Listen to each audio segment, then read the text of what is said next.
about we start with a round of applause for that lovely meal.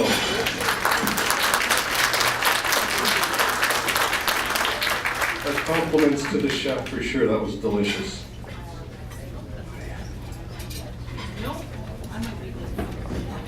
So we would like to thank the committee. There was an organizing committee for this event, and we would just like to acknowledge Kim Hogan, to give us a wave, Anna Shilley, Gary Smith, and Irving Kurtz.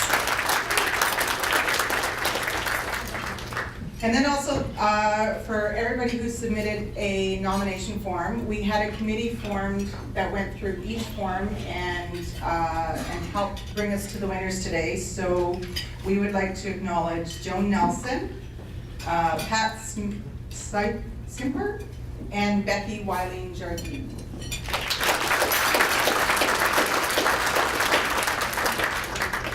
Our sponsors for this event are the Outreach Center, Women's Shelter, and United Way. So we'd like to thank.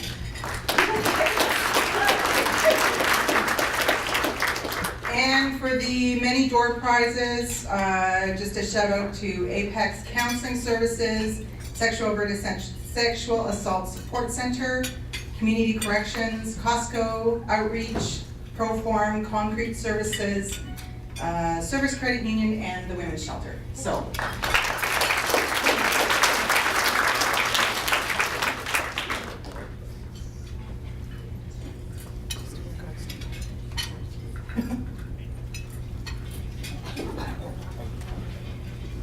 We're new to this.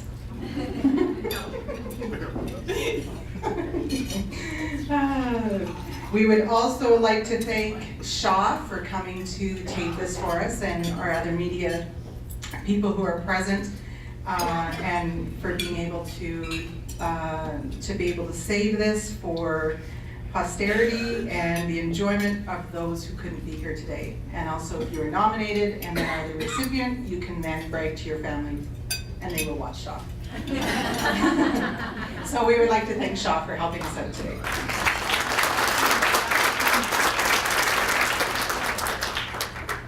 The Frontline Service Provider Awards were started back in 2005 by the DRVIC committee as a way to recognize the exceptional work, the difficult work, and the amazing work done by the dedicated and hardworking men and women that you see here in this room. I've always said that domestic violence, in my view, no disrespect to other professions that are in the room, is the toughest work that any of us could choose to do.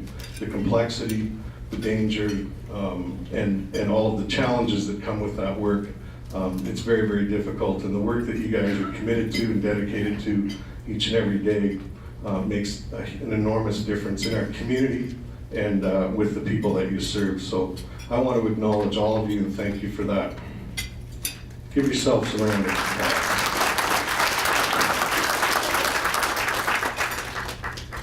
In each of the past 12 years, 2 individuals have received recognition from their peers, and I think that's what makes this award so special, is that it's your peers who recognize your dedication, your exceptional work, and your excellent work with those that are impacted by domestic violence. So we do have some past recipients with us. Would you all stand or give a wave, and we can acknowledge and thank you for your work. And there we go. Very nice. And thank you for the work that you continue to do. Okay, and now on to our main event. Barb, I'll hand it over to you for the instructions. So how we're going to do this year is we will call each nominee forward. When you get here, you can turn around, face the room, don't be shy. We're gonna, on all of the certificates, the people that nominated you wrote a little citation about you, so we do want the room to hear that. We'll present you with your certificate. We've got excellent photography services here today. So we're gonna, ran by Charles Turnbull Limited. And we're gonna get your picture taken. We've got some lovely people in red that are gonna pose with you, and So we're gonna call each person up and then in each category, and then we'll hand out the awards. We do have three categories, sorry. We have our Frontline Service Provider Awards. So that is for anybody who's working on the front line in the area of family violence and bullying for over 2 years of service. Then we have a Lifetime Achievement Award, which is anybody who has been in the field for over 10 years. We have the Patrick Dillon Award, which is an award for leadership, and that has only been started in the last couple of years. So we've got a couple of awards to go through. So I'd like to call our first nominee for the Frontline Service Provider Award up. It's Kendra Bauer from the Outreach Center, Juliana's Place.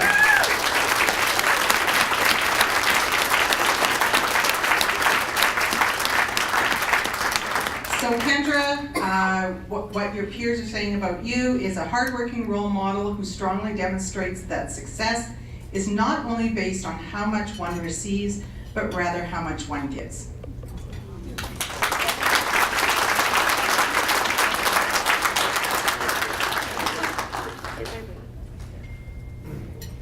Picture taken. Smile.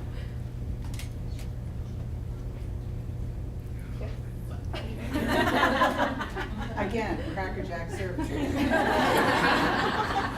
the iPhone instead. Okay, thank you. Our next nominee, Samantha Chartrand, Outreach Center, Juliana's Place.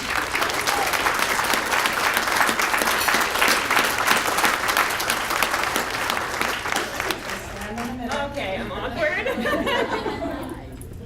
Children and women feel empowered, supported, and heard when working with this energetic, optimistic, forward-thinking, incredibly passionate powerhouse of a woman.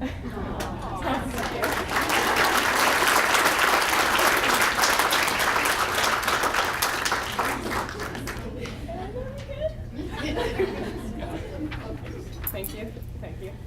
It's not me. You're good. Our next nominee, Lauren Davies, Alberta Justice and Solicitor General, Community Corrections.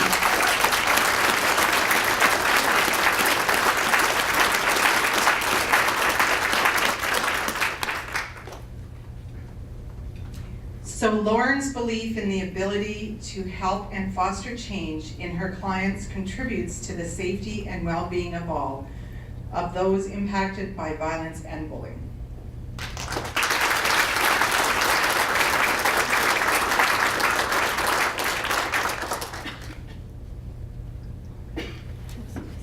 Thank you. Our next nominee, Bernice French, Central Alberta Victim and Witness Support Services.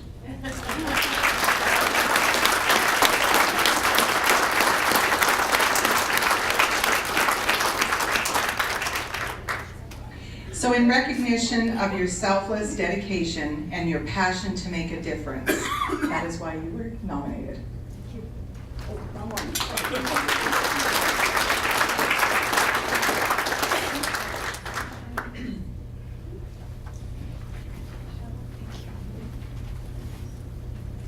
Alma Garb, Central Alberta Sexual Assault Support Services.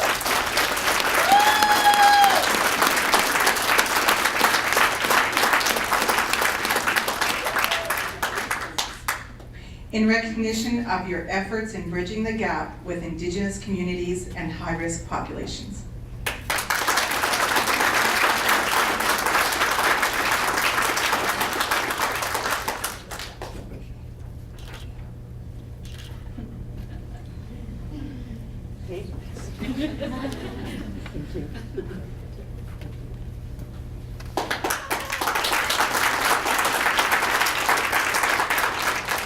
Our next nominee, Joby Lucas, Red Deer Victim Services.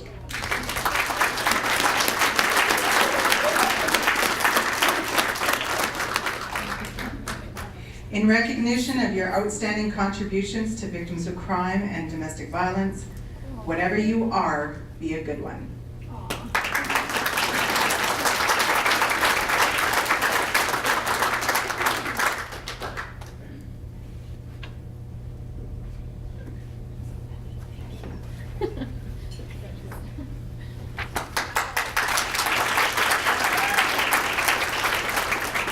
Our next nominee, April Lund, Central Alberta Women's Emergency Shelter Program and Nurturing Parenting Program.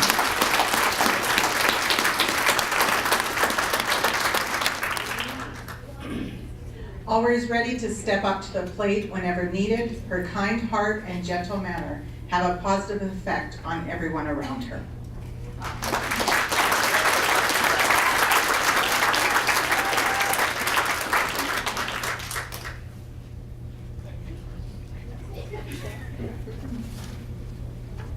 Our next nominee, Nicole Martin, Lacombe Police Services.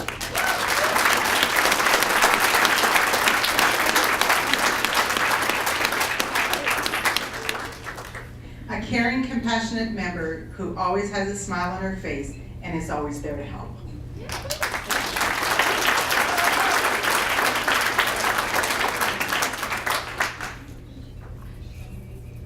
Thank you.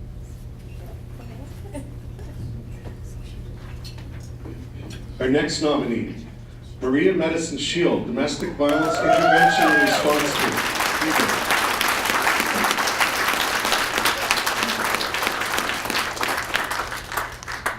Consistently going above and beyond in her initiative and advocacy to ensure all victims of domestic violence receive justice.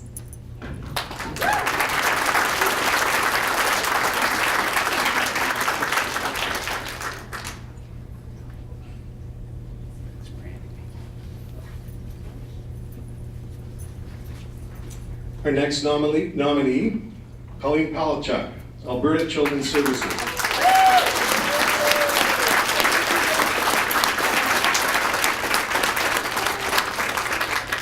In recognition of commitment, compassion, and determination to provide safety and promote healthy family environments for the most vulnerable victims of family violence.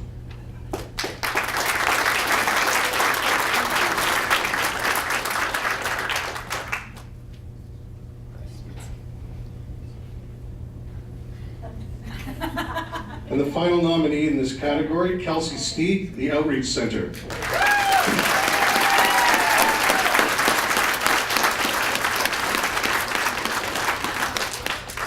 So I've seen a number of citations written over the years. This one actually, not only because she's our staff, but this really describes Kelsey to a T. Kelsey epitomizes what it means to value identity, self-actualization, and foster hope. She inspires all of us to dream in our own vivid colors.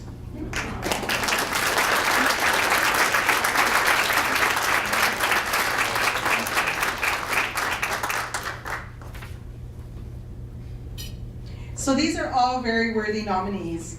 One member of our domestic violence community recently said, "Everyone who works with domestic violence deserves a huge reward. There is such amazing work being done by all of our colleagues." So with this award, it is our practice to award the recipient with some continuing education funds as well. We all know self-care is very important, and it's probably one of the things farther down on the list of things for us to do. So we do have $400 that goes towards your self-care. So, drum roll.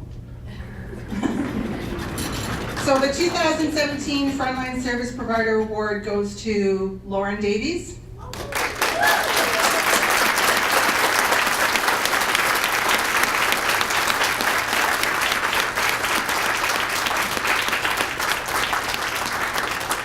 Congratulations, Lauren.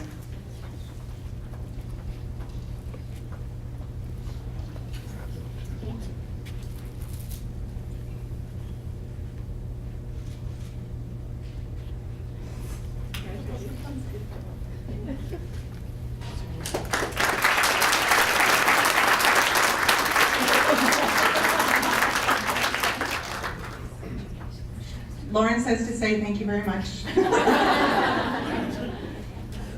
And the second award in this category goes to Samantha Chartrand.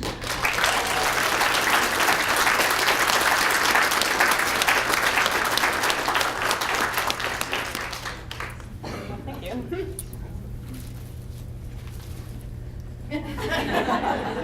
You're all welcome.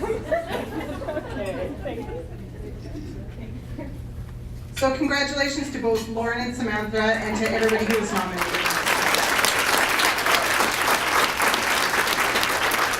And knowing Sam, I wasn't even going to ask her if she wanted to say it.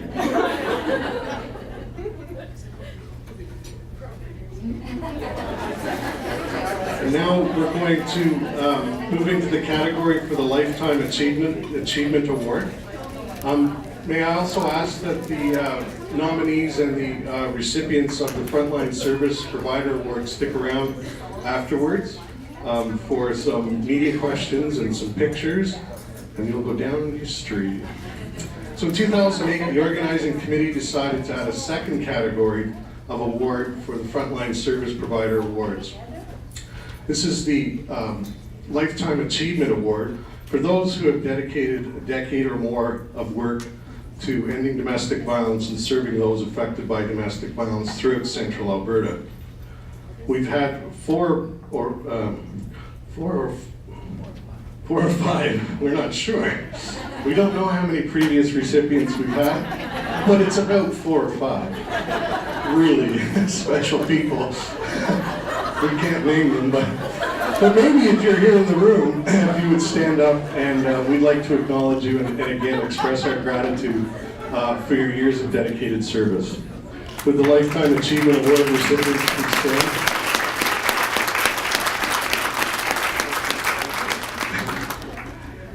And we're going to do this the same way as we did with the nominees for the Frontline Service Provider Awards. We'll read out the nominees. Please come up, accept your nomination certificate, and get your picture taken, and then you don't have to stand up here for all the other nominees. So, the Lifetime Achievement Award carries with it a $500,000, my mistake. Typo, $500 Wellness Award. And our first nominee is Kim Hogan, Domestic Violence Intervention Response Team.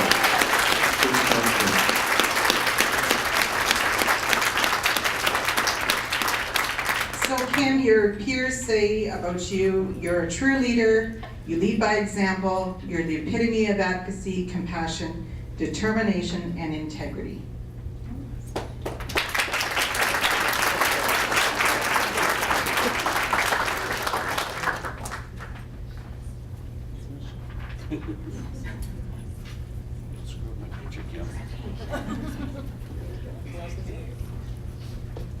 And Kim, before you sit down, and come back up. So Kim, we would like to present you with the Lifetime Achievement Award this year.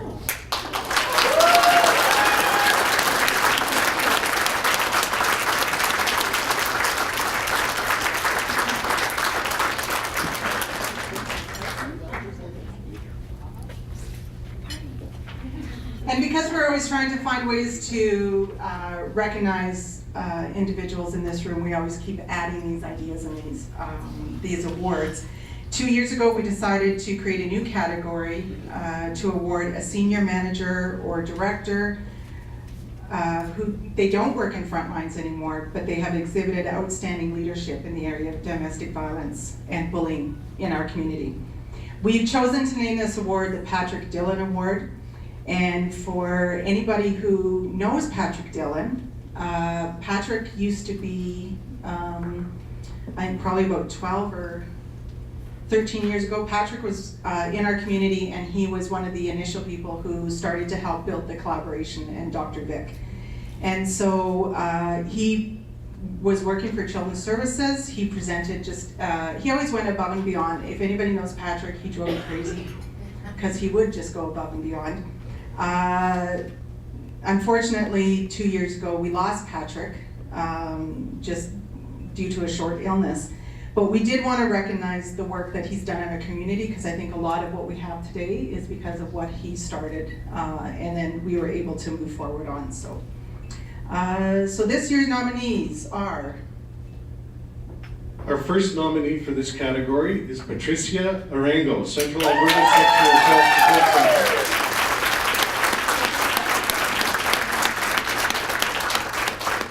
again, the epitome of wearing what she believes, in recognition of your efforts to create a culture of respect.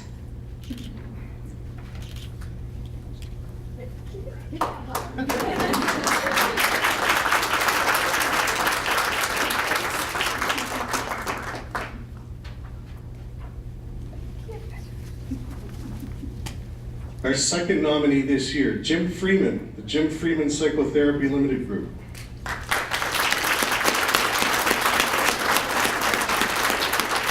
Accepting on Jim's behalf is his better half. So Jim has dedicated his life's work to pioneering services to improve the lives of families impacted by domestic violence.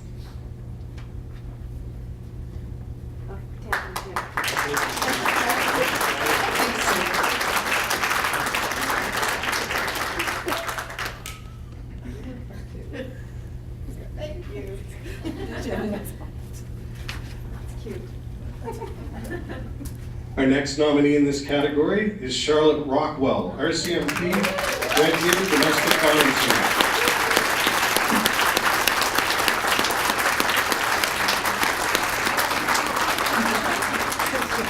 So Charlotte is an example of excellence for other officers in our community, creating a positive shift in police response and services provided to victims of domestic violence. Her vision and passion has no ceiling.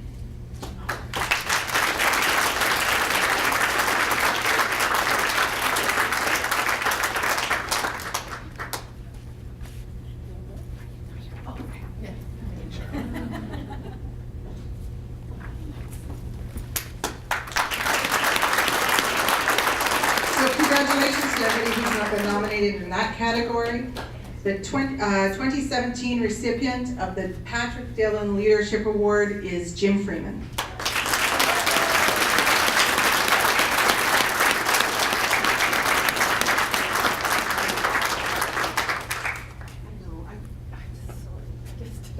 We should have got your mask or something. Yeah.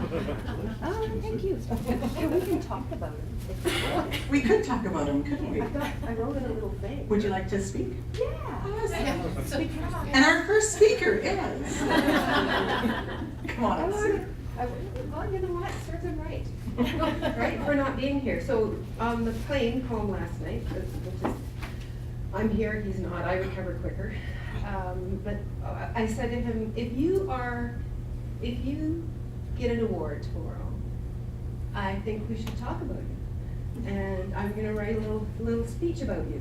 And he said, as long as I can proof it before we get off the plane. So I left my glasses in my purse. So I'm gonna squint. Are they reading glasses? Like, they're not gonna make me feel good. No. Oh yeah, those are good. So I want to say that I'm honored to accept this leadership award on behalf of Jim. Jim has always been of strong opinion in all matters of family violence. He is not a self-professed leader, but neither does he care to follow. He is passionate about the welfare of children.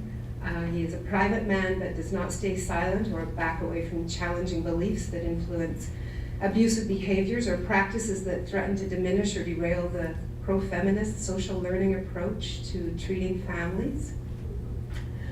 Yeah, we're biased. We're not saying anything bad about any other approaches, but this is what Jim believes in, and I thought we should maybe speak a little bit about that. To treating family violence. He is a believer that abuse and violence are born from beliefs and are learned behaviors, and that the vast majority of its victims are women and children. He's been doggedly and single-mindedly driven to hold accountable our social welfare system, to intervene and to treat those perpetrating and being victimized by family violence. He doesn't like the term domestic violence. He believes the term tends to refer to a place, a domicile, a term that identifies a place where abuse occurs instead of identifying the people to whom it is occurring, a family. Hence, he prefers the term family violence. Men, women, and children, real people, adults and children engaging in violence, and real people being harmed or killed. Jim does not do well with accolades or recognition, and this is not to be confused with arrogance. At times, he commands a strong response from his clients and his colleagues, but love him or hate him, you cannot describe him as passive. He will happily indulge anyone in a spirited, respectful, and knowledgeable debate of any issues surrounding family violence. But as a man outstanding in his field, he does not like to be the center of attention. So,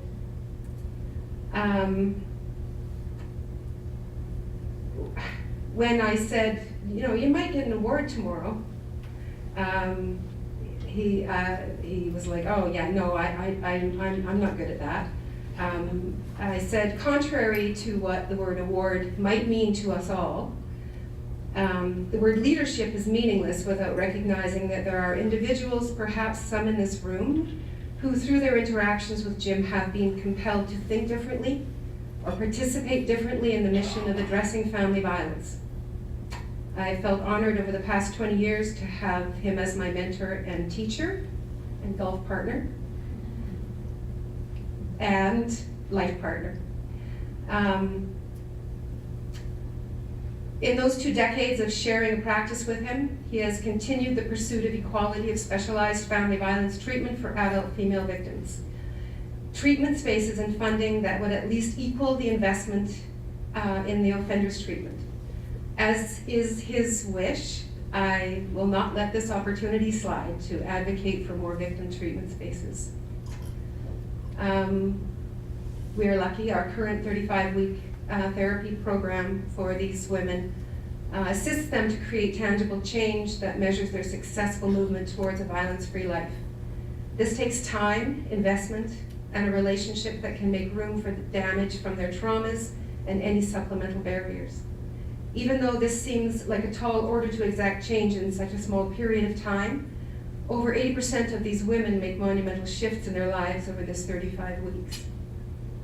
When I showed Jim the words that I prepared to read today, if he was to win, he said, the first part sounded like a eulogy, and the last bit sounded like I was lobbying for funding. I told him it could double as a eulogy and a request for funding. So we are nothing if not practical, and I'd like to thank you all on Jim's behalf for this leadership award.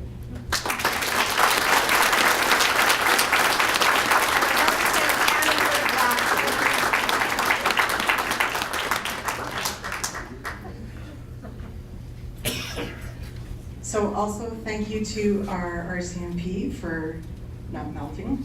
And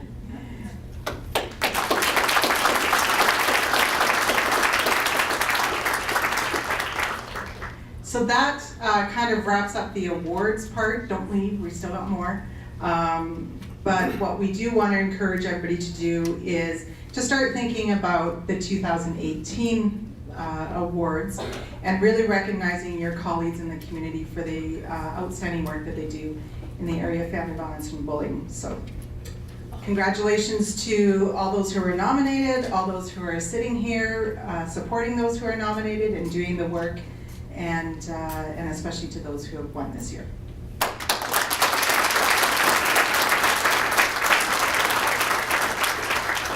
It's now my pleasure to introduce a man who is very passionate and very dedicated to the field of domestic violence and has really brought the whole realm of technology into creating safety and holding perpetrators accountable in domestic violence. And so without any further ado, I would like to introduce a colleague, a friend, and a community server, Mr. Vince Morelli, with Safe Tracks GPS.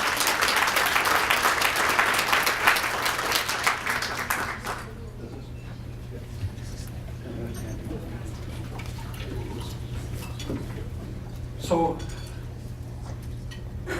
what I wanted to do is to kind of go through some history about who we are at Safe Tracks, where we got our start, and then take you through to some of the technology that we're using at the current time, and then jump into what the future holds for us. So, you know, it was 2009 when I was in the oil patch and I sold my business, and I looking around, and Gordon Yake was my lawyer at the time, and I asked him what I could do, and he said, well, let's go and talk to Brian Simpson. So I wanted to do something for the community, give back. And next thing you know, they're talking about ankle bracelets. You know, Brian said, you know, I get, you know, I've got 72 bad guys that are doing 85% of the crime. So if I were to have an ankle bracelet in place, you know, I could track and monitor these guys. We could solve crime. So I went out and I've searched the world and brought about 13 devices back to Red Deer. We wanted to test the validity of it, so we threw them all in the dishwasher. And they all died except for 3. So we took those 3 and we started moving forward with them, you know, making sure that they work. And we settled with the one that we currently use, called the Rely Alert. So I do a lot of talking, but we'll just run through the slides here. So we had to create laws, we had to create rules, we had to create protocols that everyone would abide to. And the goal was to try and get our government to use them. So at that time, it was Ed Stelmach that started with us. And he kicked me over to Alison Redford, which was the Justice Minister at the time. And we decided to come up with a program. So it was a group of Red Deer. Ian was involved, our MLAs, Marianne Jablonski and Cal Dallas, Luke Ouellette, Jim Foster. Is he an honorable? Because I get shit for that. Okay. And we had Gordon Yake. We had a guy come all the way from Ottawa, Scott Newark. So we created this team. We then had to do an RFP, which we won. And Alison Redford stuck some money into a bank account. She stuck $1 million in there. And Red Deer was supposed to do their little program. Calgary did their program with the Calgary Police, and Edmonton did their program. So this was a 3-year pilot. Red Deer focused around domestic violence. So with the help of probations, with the help of Crown, the police, the RCMP, the women's shelter, the women outreach, we started our program. At any given time, we had roughly about 12 ankle bracelets in play. And they were a success. They were a huge success. When domestic violence was going through the roof at the time, you know, these devices provided that peace of mind to the victims, you know, survivors.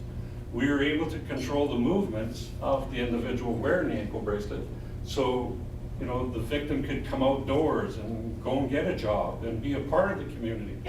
So this technology worked to, you know, exactly how we wanted it to work.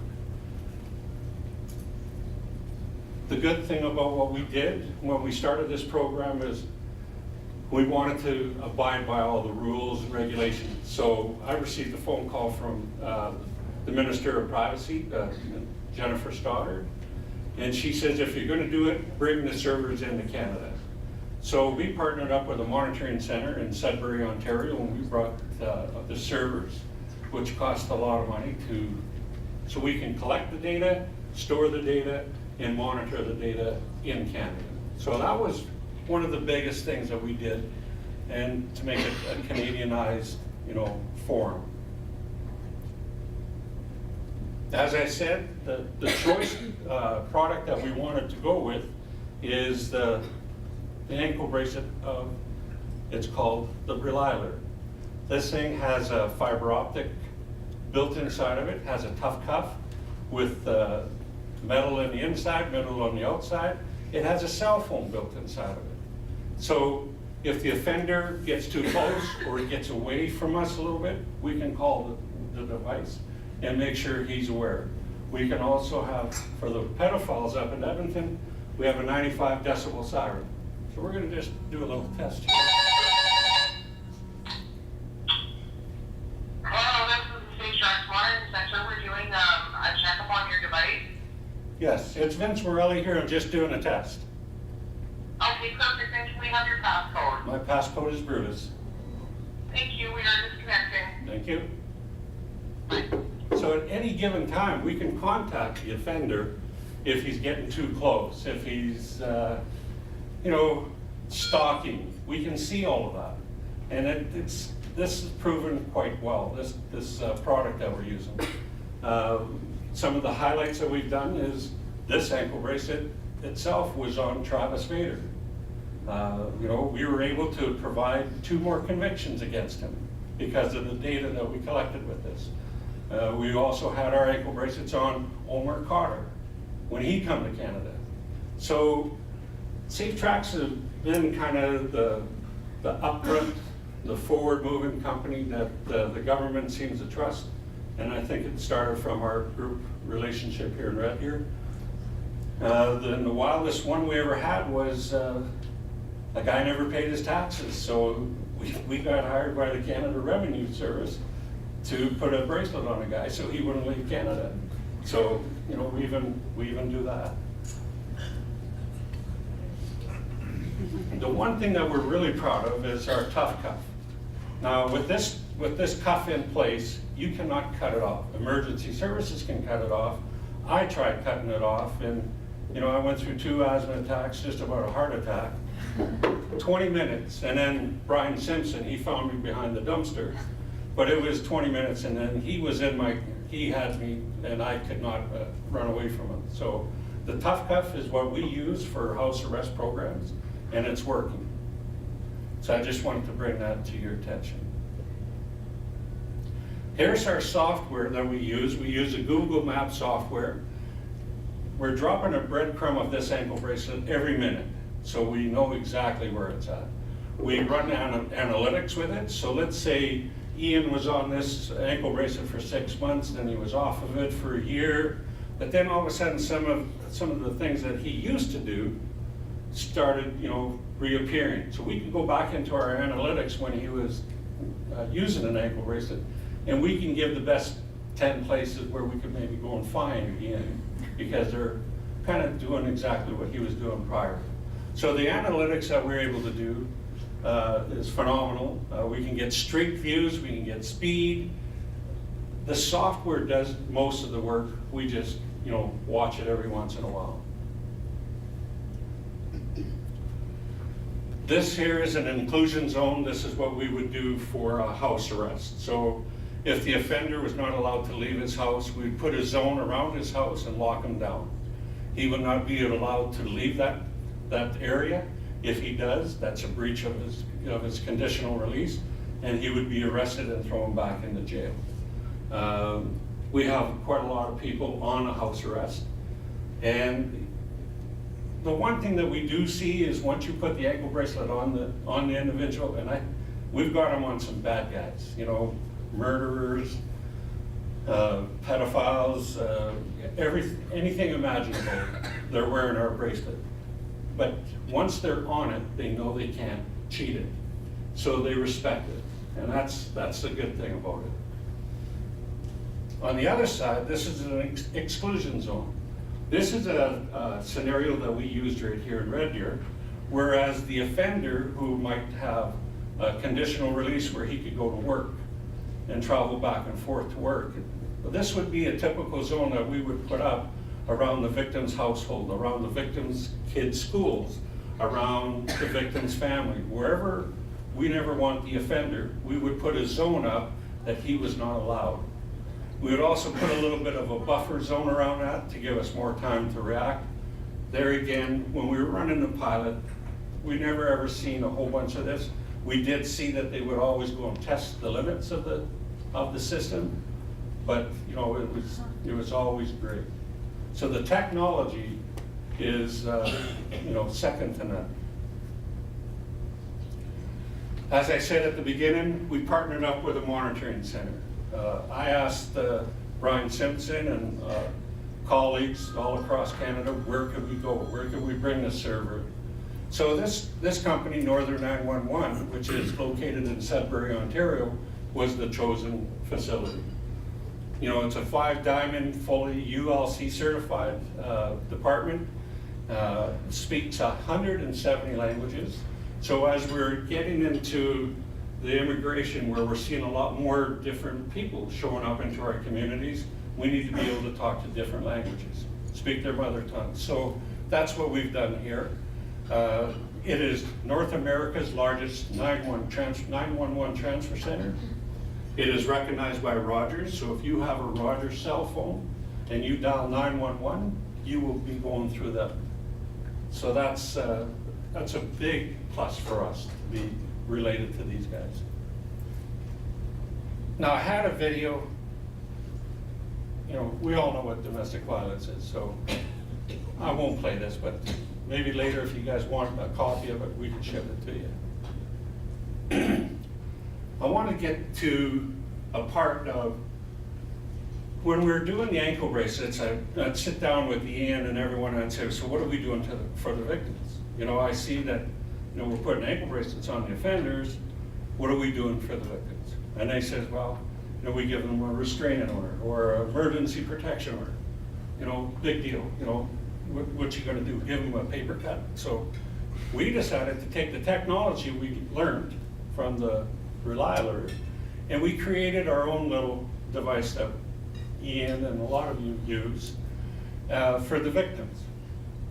So this device is, you enter into the system with Ian, and you can pop this around. When you're walking around and you sense that the offender is close by, you can hit the panic button. And the panic button will go to the same monitoring center as the Rely Alert, which is Northern 911. And now they will connect with you just to make sure that you're safe. Do you need help? So we're gonna just do a live call.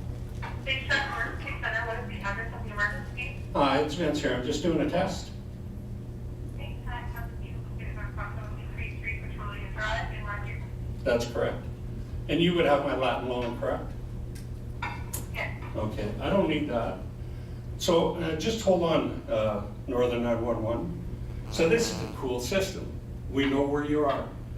If you're in the program, we know exactly who you are. Your pertinent information is there for them to keep on moving forward with you. The other thing that we wanted everyone to know is that, you know, because our streets are getting dangerous nowadays, and we want you to use this more and more. So, hello, Safe Tracks. Hello. Could you walk me to my car, please? Of course, stay on the line until you're safe. Thank you. So now, there's a lot of people that work at night, go through the parking lot, go to whatever, Sobeys, you know, it's dangerous out there. So our monitoring center will stay on the line with you. This is being recorded until you get in the car, lock your doors, put your seatbelt on, and then she'll end the call with you with your password. Okay, Safe Tracks?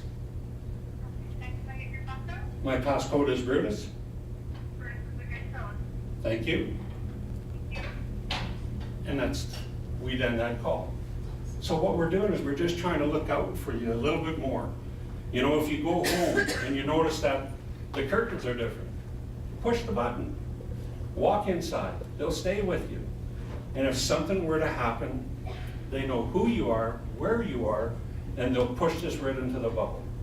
And then once the police are called out and they're moving forward, they stay with you all the way through it till the police arrive.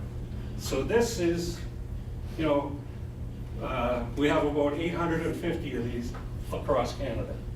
You know, domestic violence, victim services, you know. We even have prosecutors in Calgary on them, you know. So it's good. So we encourage you to contact us and let's see how we can maybe, you know, be proactive and look after you. Same thing with our software, you know, how we connect. You get an email and a text message, which this has just been going nuts here. So everyone can be alerted. Your family members can be alerted. You know, we can call back to the device if we want to. So it's being proactive and not reactive. And there's so many verticals with this, like real estate agents. We have a whole bunch of real estates on this. So it's anything you want, even your dad, your mom want to go for a walk, push the button. Here is a snapshot of our client list, a brief of who we're dealing with the Prime Mobile. So it kind of gives you a, you know, across the Canada, you know, who we're working with, who, you know, gives us some accolades of it. Now the future. This is what we've been working on for quite some time. People have been asking us to come up with this. So what we've created is an app. Let me just get out of here.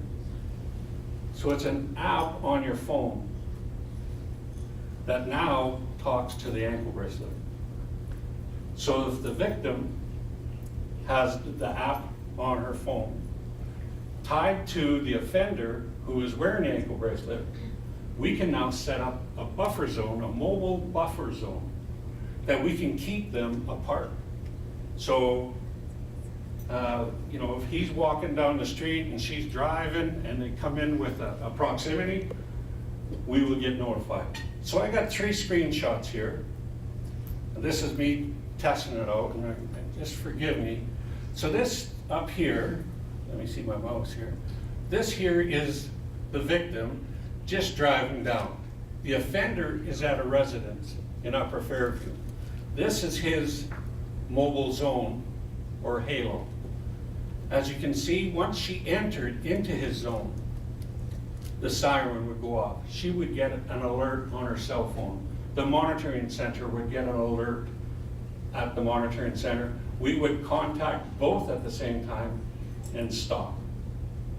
We would then inform her that she's entered his zone or that zone, that we need to get her out or we need to move him. So we're all working on this still. We're trialing this, trying to create the necessary protocols. In this scenario, the victim is at the address, and then we got him to drive away and come back into the zone. Whereas his halo now touched her cell phone, which then sends off an alert that he's getting too close to her. So then everything would happen again. The monitoring center would get involved, would contact him on the ankle bracelet, make contact with her, stop. We need to stop this and kind of direct you out of this. On the last screen, we could see that he has moved out of her area and we have a compliance notification. Everything's good. The zones can be built to, however, depending on the size of the city. Red Deer, you know, this is 2,500 square foot. Holy smokes, that takes a lot of Red Deer. So you're gonna see a lot of interaction. All we wanna make sure is that it's not a direct hit. You know, it might be a glance. You know, they might be driving down Kerrywood Drive. They might be shopping at the same store. But we want everyone to be aware. So that's all that I had. I'm encouraging, you know, our government, our city, everyone to get this program back. It worked, and I don't know, I think this shut off. So, but this program worked. We saved lives. You know, Prince Edward Island is taking what we did. We built this thing right here in Red Deer. We're here in Red Deer. So I'm encouraging, you know, our city. I'm encouraging the Crown. I'm encouraging the police, the women's shelter, the outreach. Let's find something. Let's do something. You know, we need to get these back in place. And you know, I'm prepared to give you guys free devices. You know, the probation girls, they know how to operate this. We could get this program running in a week. So there's 3 devices here for you free. Use them, you know, maybe it's for domestic violence, maybe you have someone in your midst that you might want to put an ankle bracelet on, that, you know, a high risk offender that you just need that extra layer of security. Jason Kenny has reached out to me, and you know, I'm going to be part of his policy team. So I think that's a good thing. So I'm going to try and push this, you know, where it should be coming from. You know, from Alberta, you know, from Edmonton, from the ledge. So if you have any questions, I'm here. You know, is there any questions? Okay, fine. But if you want to talk to me, we got a little stand setting up over there that grab a card, you know, grab a bracelet, want to try it, we'll throw one on for a weekend. Thank you.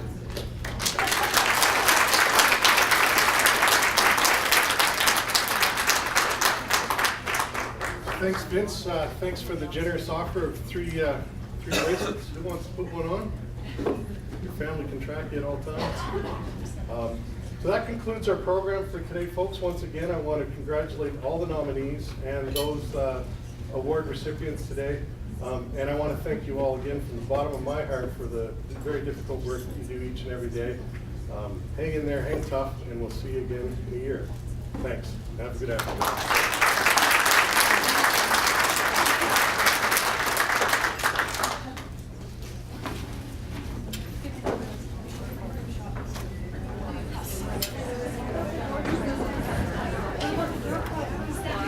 Oh, wait, door prizes, don't go yet.